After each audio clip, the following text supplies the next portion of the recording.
샬롬, 하나님과 동행하는 새벽기도회 달라스 임마누엘 교회 권성철 목사입니다. 오늘도 하나님과 동행하며 풍성함을 누리시는 저와 여러분 되시길 주님의 이름으로 축복합니다. 오늘 말씀은 디모데전서 4장 6절에서 16절까지의 말씀입니다. 내가 이것으로 형제를 깨우치면 그리스도 예수의 좋은 일꾼이 되어 믿음의 말씀과 내가 따르는 좋은 교훈으로 양육을 받으리라. 망령되고 허탄한 신화를 버리고 경건에 이르도록 내 자신을 연단하라. 육체의 연단은 약간의 유익이 있으나 경건은 범사에 유익하니 금생과 내생의 약속이 있느니라. 미쁘다 이 말이여 모든 사람들이 받을 만하도다. 이를 위하여 우리가 수고하고 힘쓰는 것은 우리 소망을 살아계신 하나님께 두미니 곧 모든 사람 특히 믿는 자들의 구주시라. 너는 이것들을 명하고 가르치라. 누구든지 내 연소함을 업신여기지 못하게 하고 오직 말과 행실과 사랑과 믿음과 정절에 있어서 믿는 자에게 본이 되어 내가 이를 때까지 읽는 것과 권하는 것과 가르치는 것에 전념하라.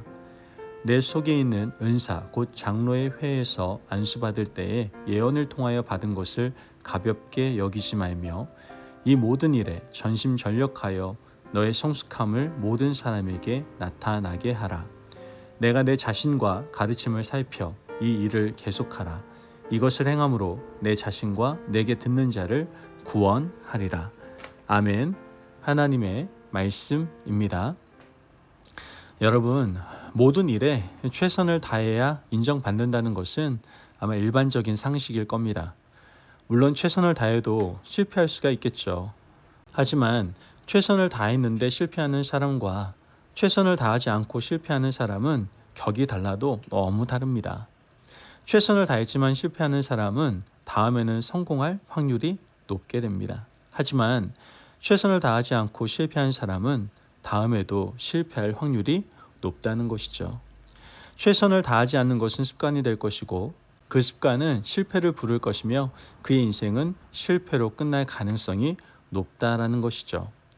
하지만 최선을 다했을 때 실패하는 사람은 실패를 통해서 교훈을 얻게 될 겁니다. 무엇이 부족했는지 어디서 잘못되었는지 깨우치고 돌이켜서 다음 도전할 때에는 잘못을 고치고 다시 한번 도전할 때에는 분명히 성공할 것이며 성공은 습관이 되어서 삶을 변화시키는 동력이 된다는 것이죠. 세상살이에 최선이 이렇게 중요하다면 신앙생활에서도 최선이 중요할까요?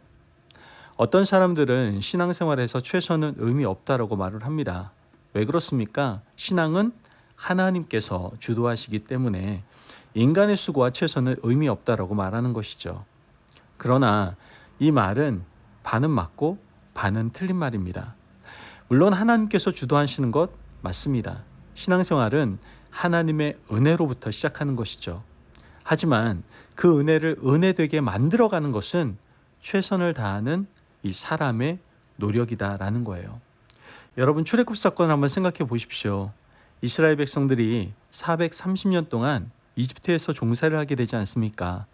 그들의 능력으로는 이집트에서 빠져나올 수가 없었죠. 불가능한 일입니다. 그러나 이를 가능하게 하신 이가 바로 하나님이셨죠. 출애굽은 그래서 하나님의 전적인 은혜입니다. 10가지 재앙을 행하시고 홍해를 가르시며 이스라엘 백성들을 구원하신 사건은 전적인 하나님의 은혜다라는 것이죠. 하지만 출애굽 이후 광야길을 걸어 가나안까지 가는 것은 누구의 몫이었습니까? 이스라엘 백성들의 몫이었습니다. 나는 아무것도 하지 않을 거니까 구름에 나를 태워서 가나안까지 인도해달라고 말할 수는 없는 겁니다. 여러분, 죄 가운데 사는 불쌍한 영혼들을 위해서 하나님은 예수님을 보내셨습니다. 이것은 하나님의 전적인 은혜죠.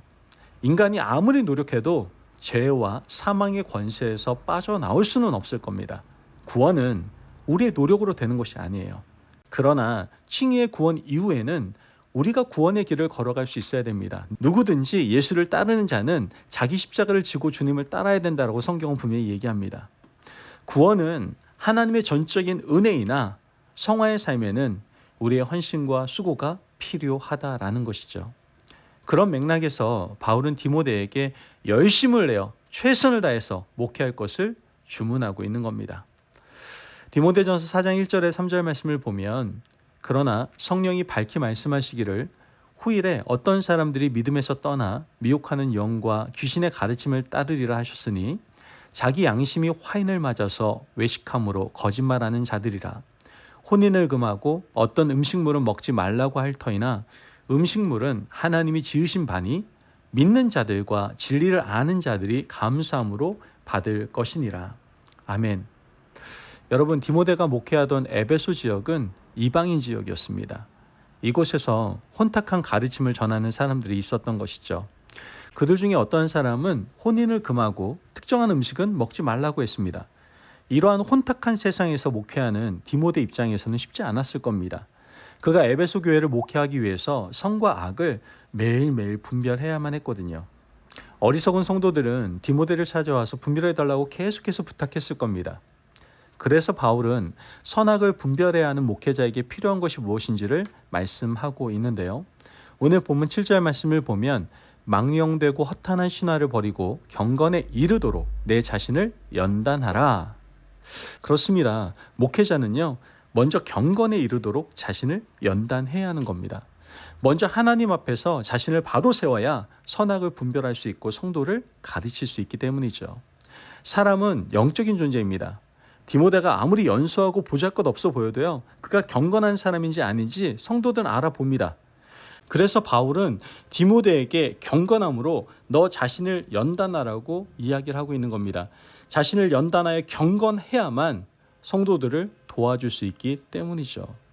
바울은 구체적으로 어떻게 연단할지를 설명하고 있는데요. 12절 13절 말씀을 보면 누구든지 내 연소함을 업신여기지 못하게 하고 오직 말과 행실과 사랑과 믿음과 정절에 있어서 믿는 자에게 본이 되어 내가 이를 때까지 읽는 것과 권하는 것과 가르치는 것에 전념하라. 여러분, 디모데는요, 나이가 어렸습니다. 그러나 에베소 교회에는요, 돈 많은 사람, 나이 많은 사람, 세상 경험을 많이 한 사람들이 다 있었습니다. 그런 사람을 영적으로 이끌고 세워나가기 위해서는 디모데에게 세 가지가 필요하다라고 바울은 주문하고 있는 겁니다. 첫 번째가 뭡니까? 읽는 것이고, 두 번째는 권하는 것이며, 셋째는 가르치는 것이다라고 말씀해주고 있는 것이죠. 여러분, 읽는다는 것은 하나님의 말씀을 읽는 것을 얘기합니다. 목회자의 영성의 뿌리는 뭐예요? 하나님의 말씀입니다. 하나님의 말씀을 부지런히 읽고 묵상하고 암송하여 말씀이 삶이 되도록 살아내야 가르칠 수가 있게 되는 겁니다. 여러분, 말씀을 읽지 않고 연구하지 않고 어떻게 전할 수 있겠어요? 그러므로 연단하기 위해서는요, 하나님의 말씀을 읽어야만 합니다. 말씀을 읽었다면 어떻게 해야 됩니까? 신방할 수 있어야 돼요. 권하는 것은 신방과 상담 사역을 말하는 거예요. 열심히 신방도 하고 상담도 하며 성도들의 삶의 자리를 부지런히 살펴야 된다라는 것이죠. 그리고 대중들을 모아 가르치는 일도 열심히 해야 된다라고 바울은 주문하고 있는 겁니다. 이러한 세 가지의 연단을 통해서 영적 권위를 인정받을 수 있다라고 바울은 말하고 있는 것이죠. 그런데 읽는 것과 권하는 것, 가르치는 것이 목회자만의 사명이겠습니까? 교회 공동체에서 소그룹을 이끄는 분들, 또 교회학교 교사를 섬기는 분들, 가정에서 자녀를 양육하는 분들 모두 읽고 권하고 가르치는 일에 최선을 다해야만 합니다. 어떻게 보면 요즘 자녀들은요, 부모보다 학력이 더 좋지 않습니까? 세상의 학문에 더 뛰어난 그러한 사람들이 우리 자녀일 수 있습니다.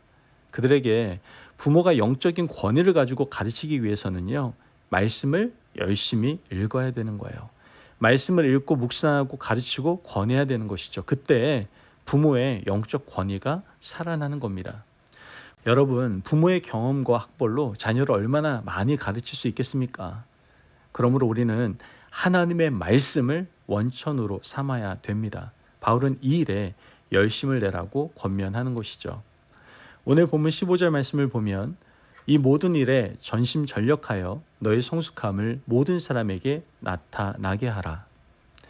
여러분, 디모데가 목회자가 된 것은 하나님의 은혜였습니다. 그는 루스드라 지방에 살았는데 2차 선교여행에 나선 바울에게 선택받아서 목회자가 되었죠. 여기까지는 전적인 은혜입니다. 그러나 좋은 목회자가 된다라는 것은요, 이러한 하나님의 전적인 은혜와 함께 우리의 열심으로 이루어가는 겁니다. 우리가 하나님의 전적인 그 은혜 아래에서 읽고 권하고 가르치는 일에 열심을 내야 하나님의 마음에 합한 목회자가 될 수 있는 것이죠. 우리를 성도라고 부르시고 이 자리에 세워주신 것은 누구의 은혜요? 하나님의 전적인 은혜다라는 거예요. 그러나 우리가 하나님의 손길로 빚어지고 더 훌륭한 믿음의 자녀가 되는 것은요, 바로 우리의 열심에 달려있다라는 것을 기억해야 되는 것이죠. 그러므로 오늘도 읽고 권하고 가르치는 일에 최선을 다해서 열심을 내시기를 바랍니다. 그리하여 하나님의 영광과 뜻을 세워 갈 수 있는 믿음의 백성, 저와 여러분이 되시길 주님의 이름으로 축복합니다. 아멘. 기도하겠습니다. 사랑이 많으신 하나님 감사합니다. 오늘도 우리에게 귀한 말씀의 은혜 허락하심을 감사합니다. 하나님, 우리가 전적인 하나님의 은혜를 받았습니다. 그 은혜와 더불어 최선을 다하여 열심을 다하여 우리가 경건의 삶을 살아갈 수 있도록 도와주옵소서. 좋은 성도가 되기 위하여 하나님의 은혜를 구하며 읽고 권하고 가르치는 일에 최선의 열심을 다하는 저희들의 삶이 되게 하여 주옵소서. 감사하며 예수님의 이름으로 기도합니다. 아멘. 오늘도 하나님과 동행하며 풍성함을 누리시는 저와 여러분 되시길 주님의 이름으로 축복합니다. 여러분, 받은 은혜 위에 좋은 믿음의 집을 짓기 위해서 어떻게 해야 될까요? 그 은혜를 기억하면서 열심을 내야 되는 겁니다. 하나님의 은혜를 기억하면서 오늘 하루도 최선의 삶, 열심을 내는 삶을 살아가시는 저와 여러분이 됩시다. 말씀 안에 승리하십시오.